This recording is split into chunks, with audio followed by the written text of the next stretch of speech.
Welcome to the Marketing for Startups podcast by Ugly Ventures.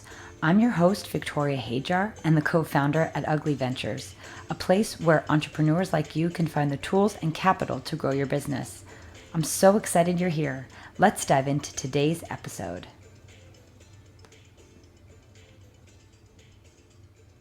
Hi, everyone. Welcome to today's episode. I'm here with Sarah Kornblum, who is one of my best friends from childhood from the womb almost probably.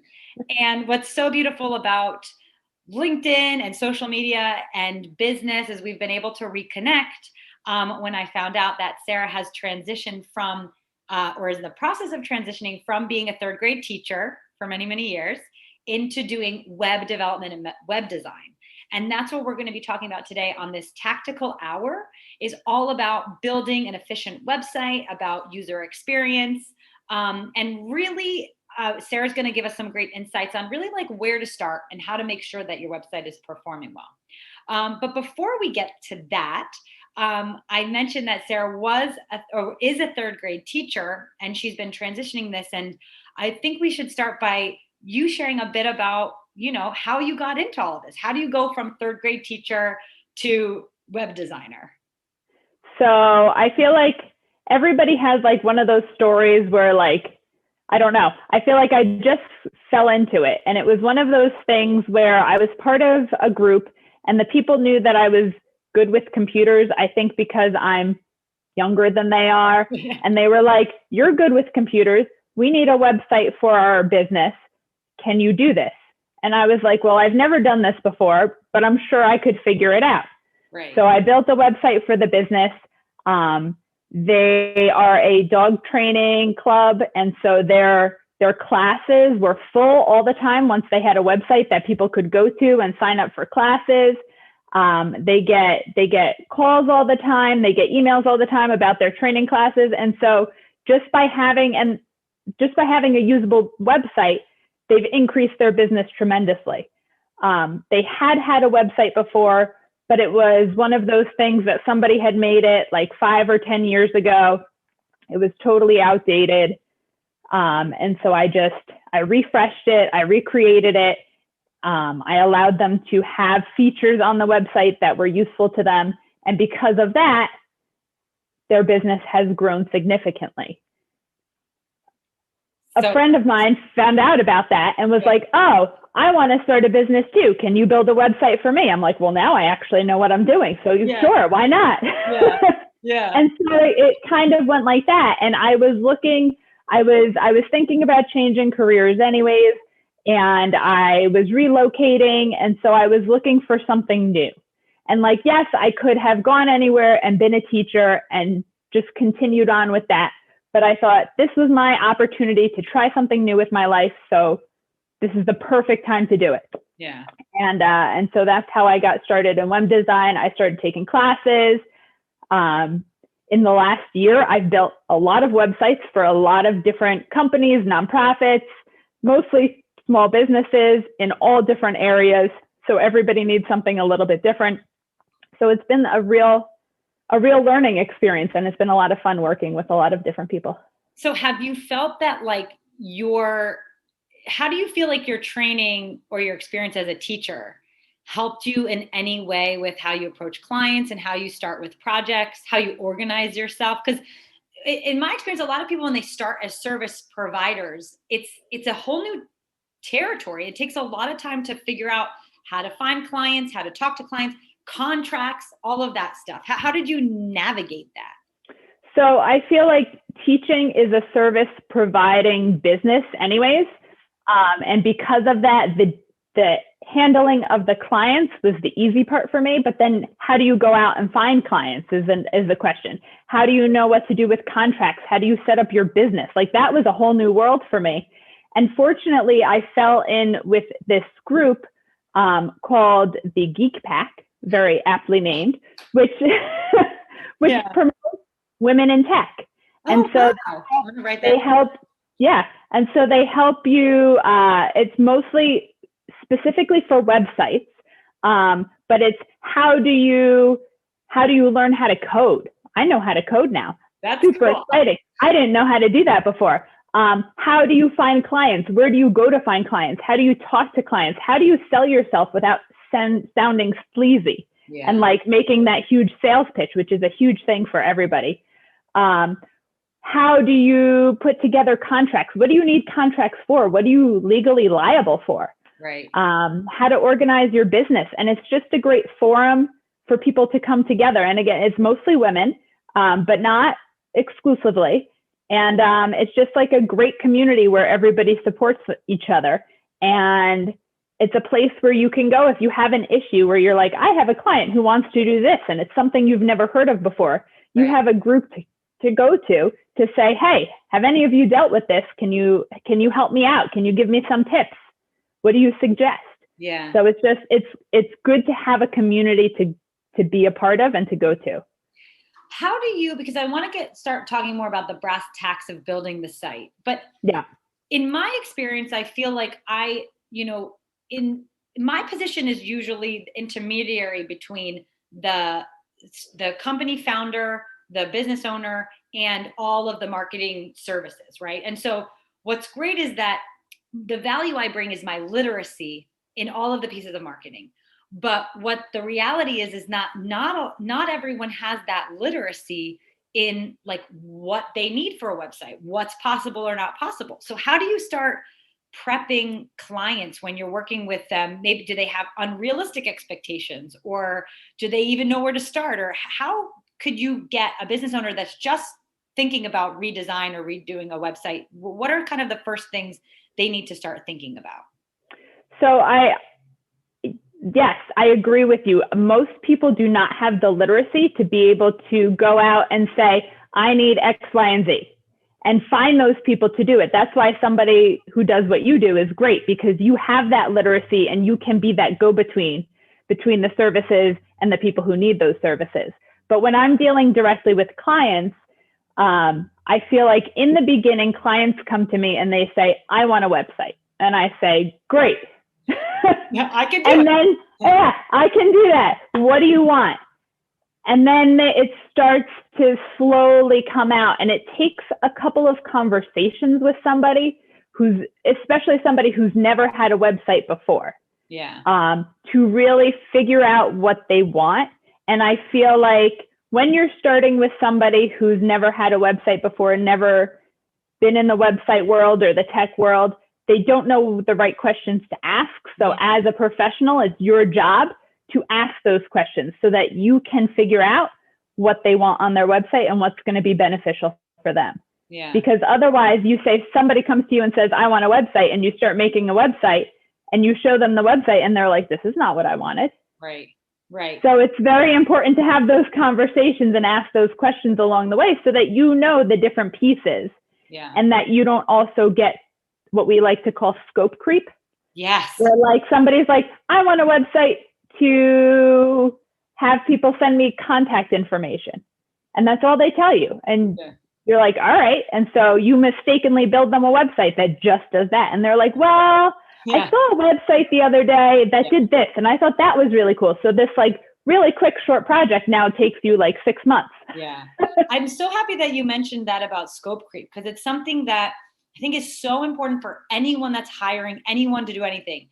This is why those contracts are really important, and to actually read them and to understand them, because I get this a lot with designers, because like designers, like graphic designers, any kind, because I feel like one of my big jobs is to protect the service provider a lot of times, because, you understand, people think like, oh, it's easy. I mean, and the things can get done very quickly. And I think that sometimes the person that's hiring thinks it's very easy and that could be done very quickly. And sometimes it can, but sometimes it takes a lot more is involved. To do a small change actually takes maybe, an hour or hours to do something that appears very small.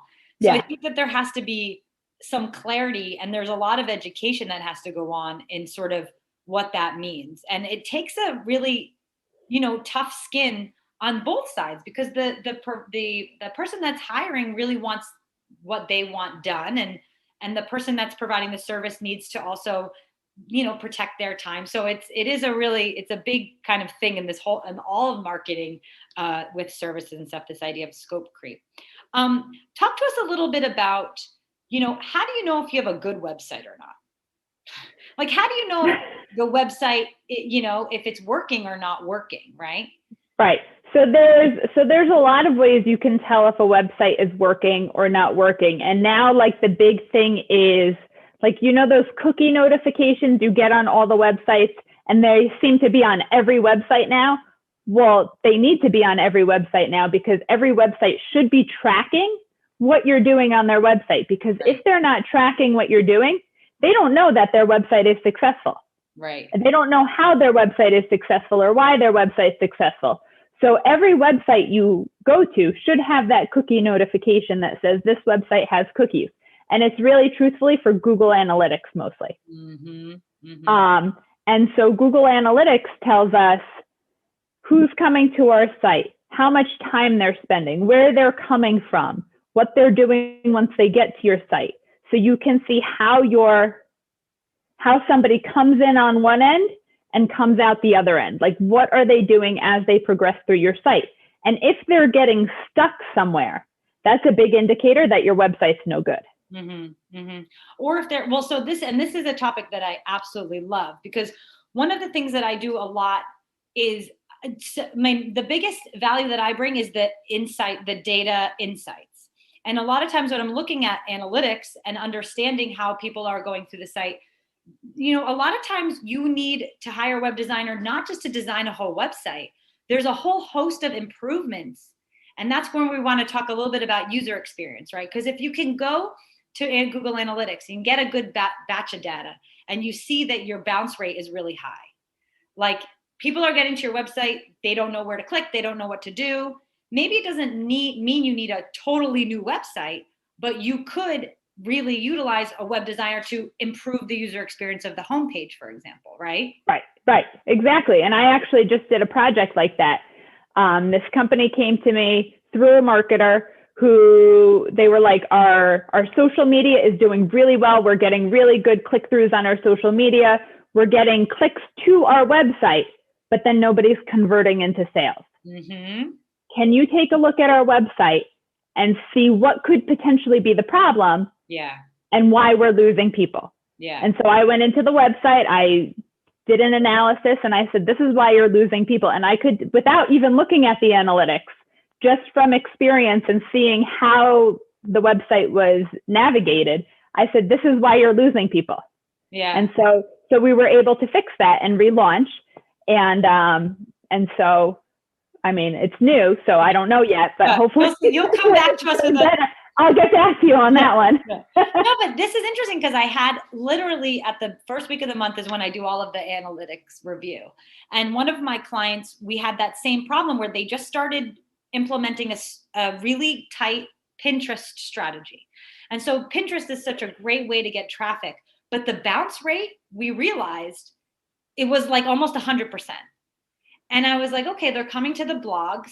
What's the opportunity here? Well, there's a lot of ways you can soup up a blog page. You can put, other, related items on one side that's high. You can put, email gatherers on one, like things that are going to be more interactive on that actual blog post page. That's going to, and when we were doing a little bit of research, I was like, well, let's look at like the most top-notch blogs, like businesses that are just blogs, and see what they're doing. And a lot of times they have all these kind of interactive elements above the fold, right? On the upper half of the site. It's going to make those, what we want, right, is for the pages to be more sticky. We want people to hang around longer, because that's going to get them to hopefully be closer to making a purchase and things like that. Right. So when you're looking at user experience for a website in general, like, what are some of well, first let's define, like, what is UX? Because I think this UX, the acronym is for user experience, but I think people see UX, they don't know really what it is.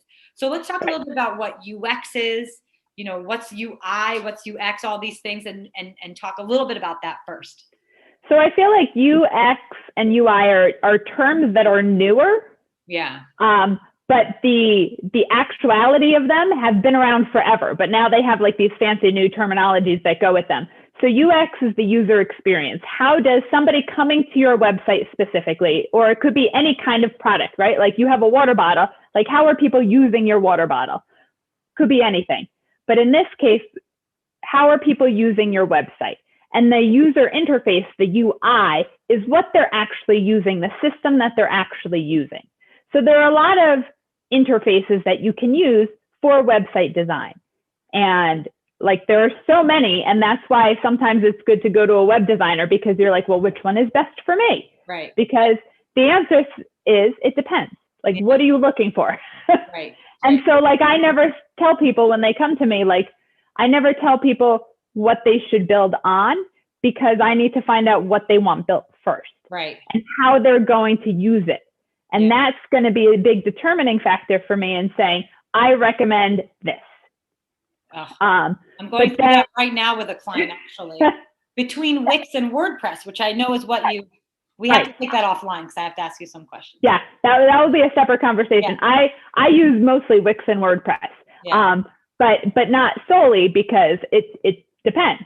And the reason why I choose those two things is because personally, this is just me personally, I think WordPress is the best. It gives you the most flexibility for what you want to do, but it's not for everyone. Yeah. And I think Wix is good to use because it's super user friendly. Yeah. So if you're doing a site where a client says, I want to run this myself, I'm usually going to build for them on Wix. And if they don't want anything super complicated, we're going for Wix, because they can maintain it themselves.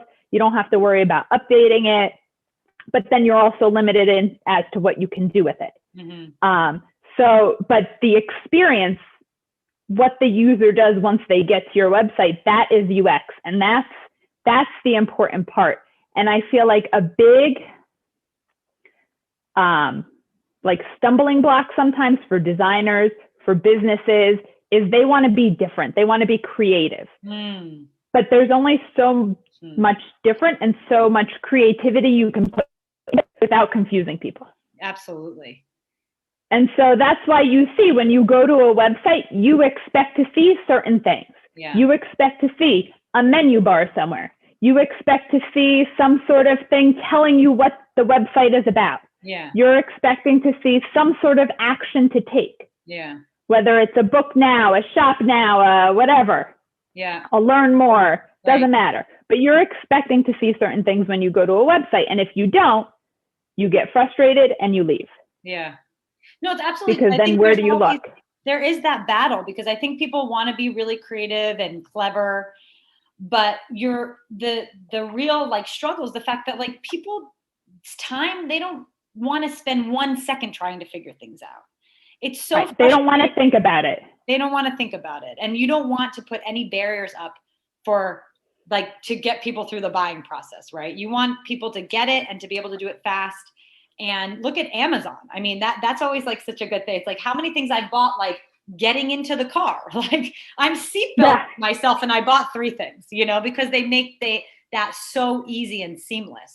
So just looking at my notes. So, okay, let's talk about now we know about user experience. How about we identify a handful of things? So we know that it needs to be really easy. If you were to say like, what are some elements for a business, the basic elements they need on a homepage, like no matter what are the things that you were mentioning, what people expect?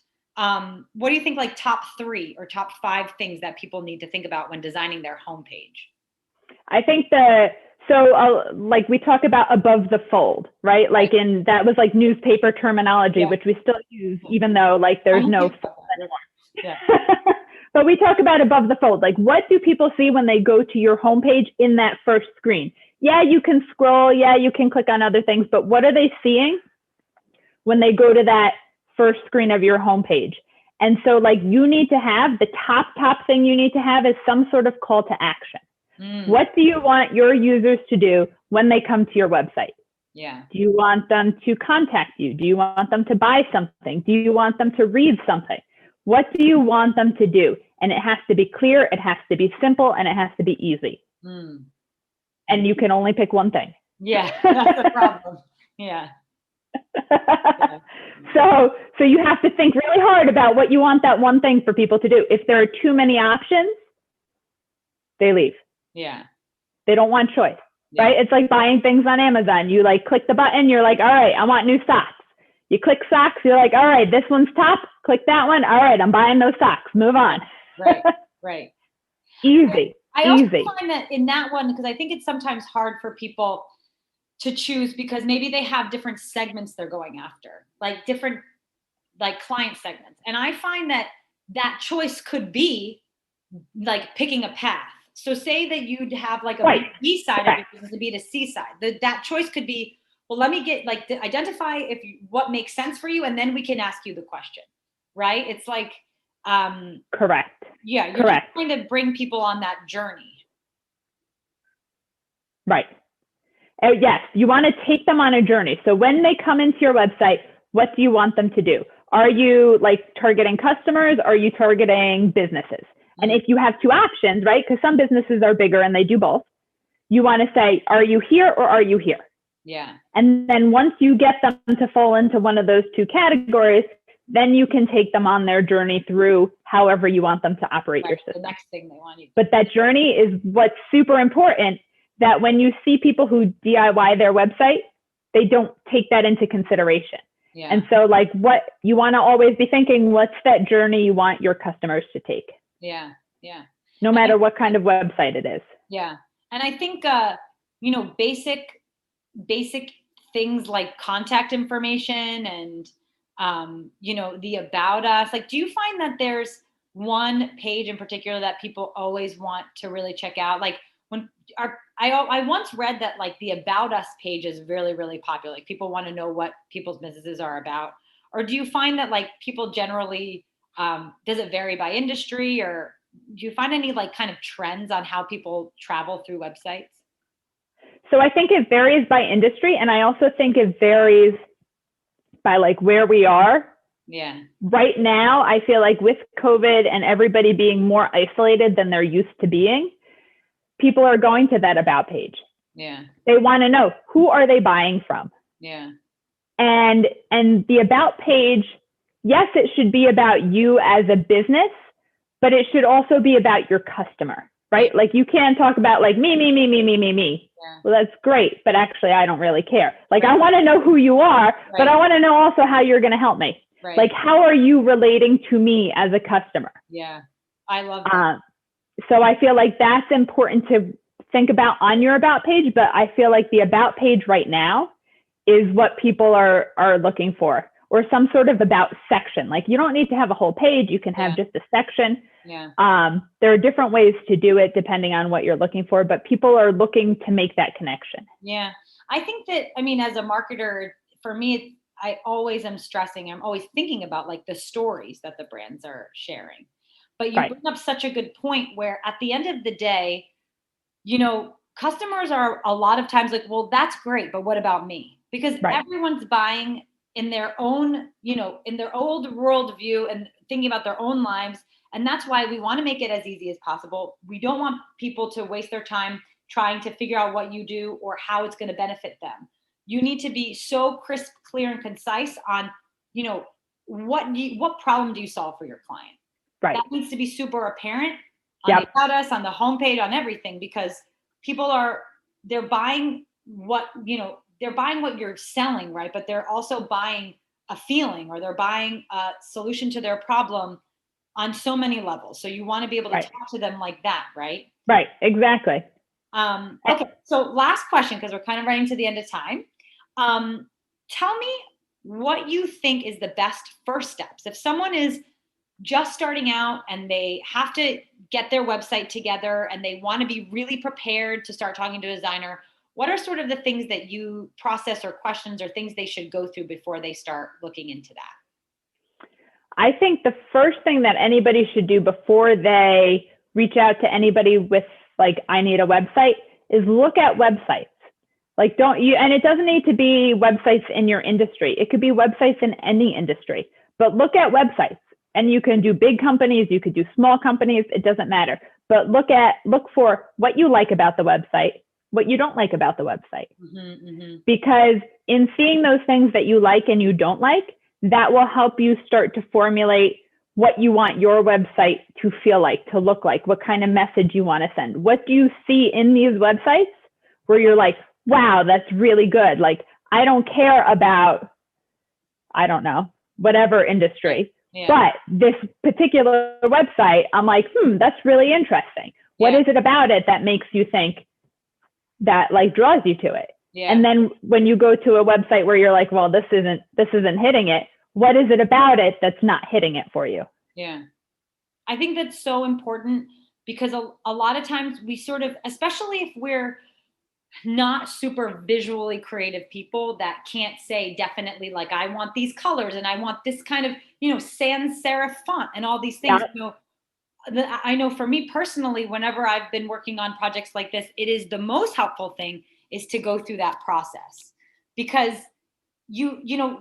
going to a designer just blankly, you're going to waste a lot of time because you're going to go through that process with them. You're going to throw a lot of stuff at the wall and say, well, what do you like or don't like? So if you come with that in mind and you have that clarity, then the designer, you guys can go and maybe give a little bit more examples in one direction. And so you're going to cut a lot of time and frustration, Yeah, exactly.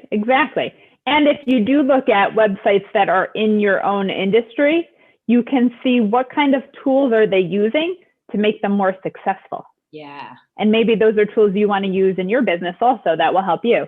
Yes. I love that. So I think there's a lot that you can.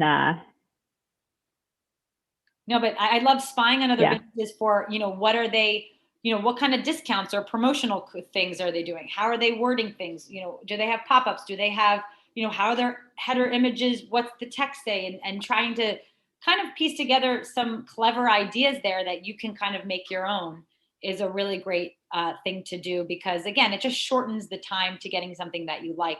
But I have this one question. When do you know that a website is done? Because I feel like you can kind of be tweaking it forever. I know that if I look at my own website, you always find things to change. Yeah. So my website, I've changed this past year alone. I've changed twice, and I'm planning on a third time changing it. Right. I know. Just because it's never done, and it should never be considered done. Yeah. Because if your website is something that you make once and then forget about it and never use, it's not useful to you. It's not useful to your client. Mm-hmm. Your website should be something that is continuously evolving. Yeah. And it should be always kept fresh and updated so that it never looks like it was made 5 years ago. Yeah. Because if it looks like it was made 5 years ago, then your business doesn't look credible. Yeah. And you don't look like you know what you're doing. And you probably do know what you're doing, and you are credible, but people can't tell that from your website. And if that's the way that they're meeting you, that's what their impression is. Yeah. And this is my argument for having a web designer on retainer, or having someone that does web maintenance, because if you're really utilizing your website to its capacity, you are studying those analytics. Mm-hmm. You're looking at that data and you're iterating and improving on the conversion rate at all points. And that's going to change as you have new offers, as you have new promotions and different campaigns. So for my clients, we're always utilizing developers and web designers to constantly be upgrading and updating the website so it can be giving you the results that you want, right? Until you get that sweet spot. But again, as your business changes or new products launch or whatever, there's always going to need to have those changes be reflected on the website. Right, exactly. And you also want to make sure your website is as current as possible, because if your website is not current, Google knows. Yeah. And then you don't get ranked high. Exactly. If you're constantly refreshing and tweaking and doing this and doing that, Google's like, oh, these people are on it. We're going to rank them higher than this other Joe Schmo over here who's done nothing to his website for the last however many years. Google always prioritizes fresh content and fresh updates to websites. They always want to see it fresh. Right, because then they know that somebody's there. It wasn't just a set it and forget it kind of thing. It was we are constantly improving. We're constantly changing. We're on it. I can't even imagine the amount of graveyard websites that exist that people built and never touched ever. Probably billions. Yeah. I can't even imagine. And how many domains are sitting out there? Right. I don't know. And it would be interesting to go through and just go to page 10 of Google and see what's over there. See what's there. Okay. Well, Sarah, I love this conversation. It's like so gorgeous to see you doing this big transition in your life and how smart and successful you've been in this business already. I'm so proud of you and excited for you. And I hope that I'm able to send good clients your ways in the upcoming months. And please tell everyone where they can find you, where you hang out online. Yep. So I hang out mostly on Instagram, and you can find me at 2dogs and a laptop on Instagram. I'm also on Facebook on that same name, but Instagram are where my people are at. So that's where I hang out at. And my website is 2dogsandalaptop.com. Perfect. Well, thank you so much. Thank you everyone for joining us for this week's episode. And I can't wait to get back to you with more tactical episodes like this. And hopefully we'll have maybe Sarah back again to talk about, how those changes perform for that client. So we can see what results you're getting by making these small tweaks. I think that's pretty cool. Anyway, all right. Well, thank you so much, Sarah. I'll be in touch. I'll talk to you soon. Thanks for having me.